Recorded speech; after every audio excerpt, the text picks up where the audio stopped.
Nous avons chacun notre propre perception de la réalité. Il suffit parfois de faire un pas de côté pour faire évoluer le regard que nous portons sur nous-mêmes, sur les autres et sur le monde. C'est ce qui m'a conduit à créer le podcast Il y avait une fois. Je suis Sophie et je partage avec vous mes découvertes et mes rencontres pour mieux vous connaître, mieux vous comprendre et questionner votre point de vue. Si ces thématiques vous intéressent, je vous invite à vous abonner sur votre plateforme préférée. Comment gérer ma colère ? Quelle est la meilleure façon d'atteindre la paix et le bonheur ? Comment faire face aux situations difficiles auxquelles je suis confrontée ? Les plus grands philosophes de l'Antiquité se concentraient déjà sur ces questions qui continuent de nous habiter. Dans un monde en constante mutation où les incertitudes et les défis sont de plus en plus nombreux, la résilience est devenue une compétence vitale pour affronter les difficultés quotidiennes. Pour en parler, j'ai le plaisir de recevoir Christopher Laquiez, philosophe, conférencier et spécialiste en analyse comportementale. Il est l'auteur de Guérir l'impossible, une philosophie pour transformer nos souffrances en force, paru aux éditions Guitry Daniel. Dans cet ouvrage, vous découvrirez 21 fondements philosophiques essentiels pour développer votre résilience. En abordant la psychologie, la science, la sagesse, la spiritualité et en revenant sur les traumatismes qui nous entravent, ce livre est un guide pratique et unique en son genre pour tous ceux qui cherchent à vivre de manière plus apaisée, consciente et épanouissante. Bonjour Christopher et merci d'avoir accepté mon invitation. Bonjour, merci à toi. Dans ton ouvrage Guérir l'impossible, paru chez Guitry Daniel, tu partages avec nous comment guérir ce qui nous paraît inguérissable et transformer nos souffrances en force. Qu'est-ce qui t'a amené à t'intéresser à la philosophie et à l'utiliser à cette fin ? Alors, j'ai pas comme prétention de vouloir guérir quelque chose qui est impossible, comme par exemple, il y a plein d'exemples différents qui nous montrent qu'aujourd'hui, les sciences ou autres n'ont pas, justement les capacités de pouvoir guérir des choses c'est pour ça qu'on se bat d'ailleurs, hein. Le cancer et d'autres maladies, quand même, il y a beaucoup d'évolutions aujourd'hui. Il reste des maladies comme l'Alzheimer où on n'a pas encore de solution. Donc c'était pas vraiment cette optique-là, c'était plutôt guérir la notion d'impossibilité. C'est-à-dire que à certains moments, des choses nous paraissent complètement irréalisables et au final, elles le sont bien plus qu'on peut l'imaginer. Et donc c'était plutôt dans cette optique que je voulais vraiment amener ce livre. Moi, j'ai vécu à l'âge de 20 ans une dépression, vraiment état clinique profonde, et c'est on va dire mon lien avec la philosophie, la littérature, cette grande découverte, cette révélation qui a fait que j'ai réussi à mettre une forme de sens à mon existence, qui m'a permis de pouvoir évoluer dans la bonne direction là où tout me paraissait complètement impossible. Et donc c'était dans cet intérêt-là que j'ai écrit ce bouquin. C'est pour les personnes. En fait, c'était pour une personne comme moi qui avait vécu ce moment-là. J'aurais aimé tomber sur ce livre à ce moment-là pour pouvoir justement aller un peu mieux. Et donc c'était une des grandes raisons, voilà, pour lesquelles j'ai écrit ce bouquin. Et pourquoi est-il primordial de développer notre intelligence émotionnelle ? Alors, on est constamment confronté au monde, aux gens, aux choses. On est constamment confronté à des relations interpersonnelles et c'est ces relations qui nous amènent constamment à vivre tout type de sentiments, d'émotions, de ressentis, dans l'entretien même des fois le ressentiment, hein, comme la jalousie, la rancune ou autre. Et il faut réussir à comprendre comment nous fonctionnons. En tout cas, de se rapprocher un maximum pour pouvoir entretenir un rapport au monde qui va être le plus sain possible. En réalité, on est souvent en train d'accuser les gens de ce qu'on vit et en se disant il faut se recentrer sur toi, il faut revenir sur soi-même, il faut voilà rentrer un peu dans cette quête individualiste que moi je ne rejoins pas du tout pour le coup, où j'ai plutôt cette idée de me dire non, au contraire, puisqu'on est en confrontation avec des gens constamment et que c'est grâce à eux que notre identité se construit, que on a un rapport au monde qui va être plus ou moins naturel, comment est-ce que je peux agir et me sentir le mieux possible? C'est pas évident de vivre une bonne vie, comme disaient les Grecs, et c'est justement ce rapport à cet entretien émotionnel qui nous fait qu'à certains moments, on arrive à mieux les gérer que d'autres. Donc c'est pour ça que pour moi c'est vraiment important de développer cette partie, cette intelligence autour de l'émotion, dans le sens où il faut pas en être dépendant, quoi. Et justement, dans ton ouvrage, tu dis qu'on peut avoir peur de se confronter à ce que l'on ressent. Pourquoi justement on peut avoir cette peur? Alors déjà, ça peut nous rappeler des choses. Il peut y avoir un rapport à notre passé. C'est-à-dire que si ce qu'on ressent est intimement relié à l'habitude qu'on a de ce qu'on ressent, alors à ce moment-là, ben, notre rapport aux choses va être plus complexe. Parce que l'inconvénient, en réalité, c'est pas qu'on se rappelle de ce qu'on ressent, mais c'est qu'on est dans l'incapacité de l'oublier. C'est ça le problème. C'est que vu qu'on n'est pas capable d'oublier ces événements passés, qui nous ont vécu, qui nous ont fait vivre de la peur ou tout type de ressentiment. Donc un ressentiment nietzschéen, c'est j'entretiens un ressentiment, c'est de la surenchérie, c'est surenchérir de la souffrance sur de la souffrance. Et c'est parce que je ne suis justement pas en capacité de pouvoir oublier ça. Et donc on va être confronté à des situations qui vont nous rappeler ce qu'on a vécu directement ou indirectement, et donc anticiper des situations à venir, mais être complètement dans l'illusion. Parce qu'en fait, je vais anticiper une situation. Tu sais, Montaigne disait, ma vie a été faite de terribles malheurs qui ne se sont jamais produits. Ben, en fait, c'est exactement ça. Lorsque l'entretien ce ressentiment, ces peurs, ces angoisses profondes, face à quelque chose qui est inévitable, ou du moins à quelque chose qui est inévitable dans le sens où il provient de ma pensée, c'est une construction psychique, eh bien, je souffre d'événements qui ne se produiront jamais. Et donc là, il y a ce rapport à la mémoire de il faut réussir. En fait, c'est là le grand paradoxe. Lacan le disait très bien. Il faut réussir à se rappeler de ce qu'on n'arrive pas à oublier. Alors c'est drôle. Comment on peut se rappeler de ce qu'on n'arrive pas à oublier? Eh bien, notamment quand on voit le stress post-traumatique, c'est des informations qui sont enfermées dans l'amygdale, qui ne peuvent pas être traitées par l'hippocampe, donc pas être traitées dans la mémoire. Et de ce fait, on est prisonnier de quelque chose qu'on ne se rappelle pas, mais qui est complètement, qui nous enferme complètement. C'est-à-dire que j'en ai fait un déni. De ce déni, je me suis protégé. Le déni, c'est une action de protection complète. J'en ai fait un déni. De ce déni, justement, je décide de ne pas m'en rappeler. Mais pourtant, cette chose que je n'arrive pas à me rappeler, eh ben, est constamment dans la possession de ce que je suis. C'est-à-dire, est constamment en train de me soumettre au monde.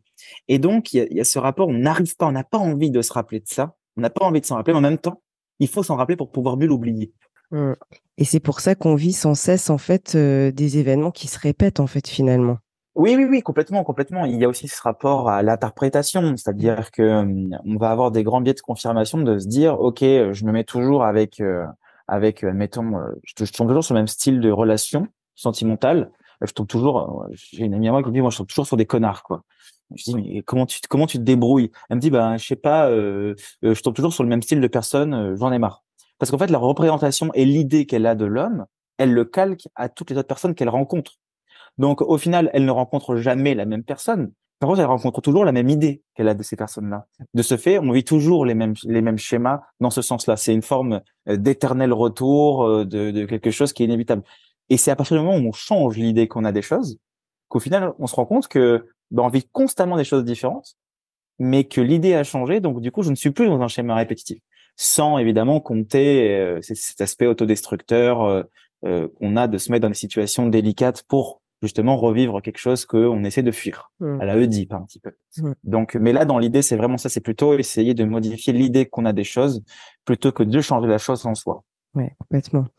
Et dans ton ouvrage, tu dis très justement que nous oublions un principe fondamental qui nous permet de mieux comprendre le fonctionnement de l'être humain.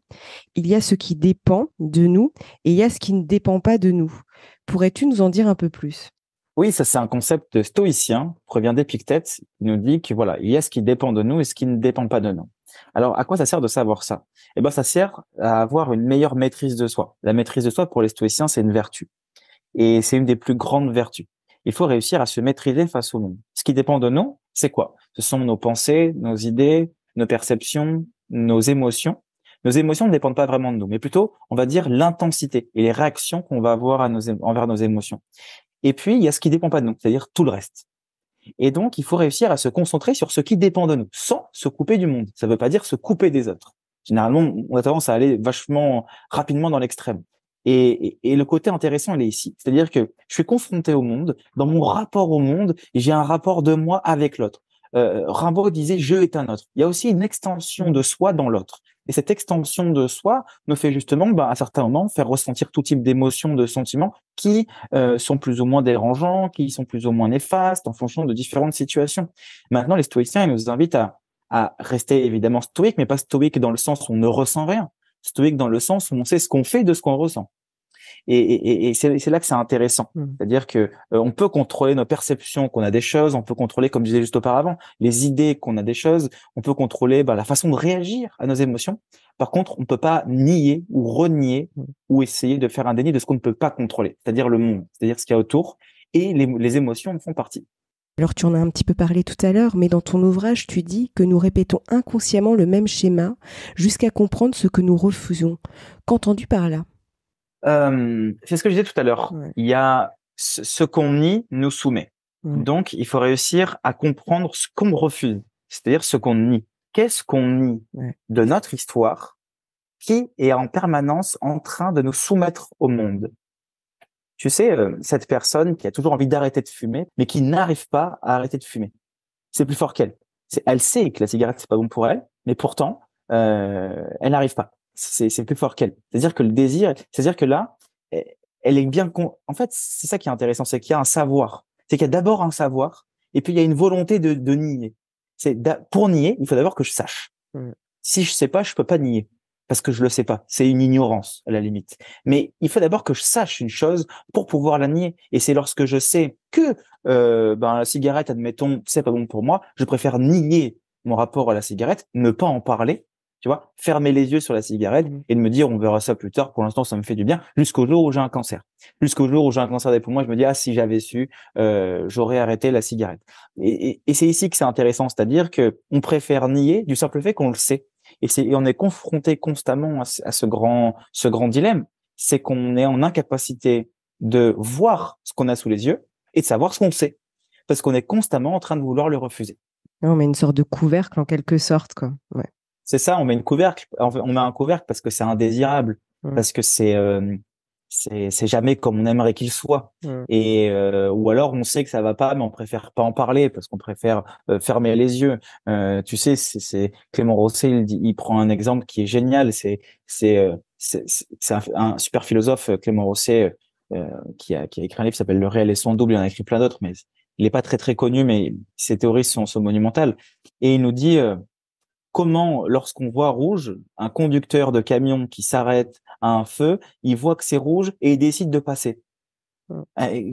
Comment ça, c'est rouge et il décide de passer? C'est-à-dire qu'il y a une contradiction entre ce qu'il voit et ce qu'il décide de faire face à ce qu'il voit. Et donc, en fait, il sait que c'est rouge. Et on sait que quand c'est rouge, il faut s'arrêter.